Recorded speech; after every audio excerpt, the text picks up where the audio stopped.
Police thought they had just caught a bitter ex-husband, but inside a cold New Jersey interrogation room, Sean Lannon looked investigators in the eye and dropped a bombshell that terrified the nation. He claimed the 5 bodies they knew about were just the beginning. His true kill count was 16. Today, we dive into the unstoppable 2021 cross-country rampage of Sean Lannon and the chilling question that remains: where are the other 11 bodies? The other 11, that's still a deteriorating divorce reached a point of no return. Sean Lannon was ready to lash out with extreme violence. He crossed that line by brutally murdering his own ex-wife. It was a vicious act that severed his final connection to a normal life. But instead of hiding or turning himself in, Lannon kept moving. He was suddenly heavily armed, highly unstable, and operating completely off the grid. With his family life destroyed, he had nothing anchoring him to his past and absolutely nothing left to lose. The murder of his ex-wife served as a dark catalyst. Over a shockingly brief period, Lannon attacked multiple targets across the desolate landscapes of New Mexico, leaving a bloody trail behind him.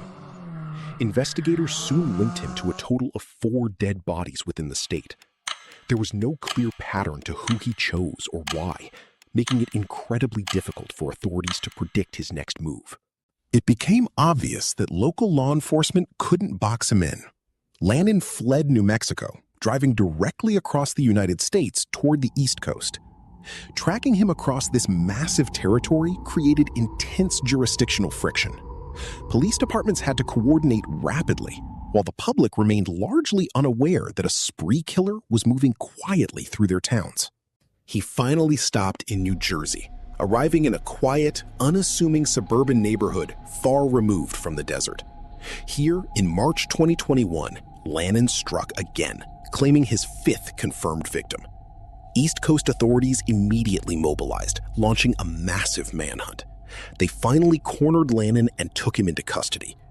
But neutralizing the threat was only the first step.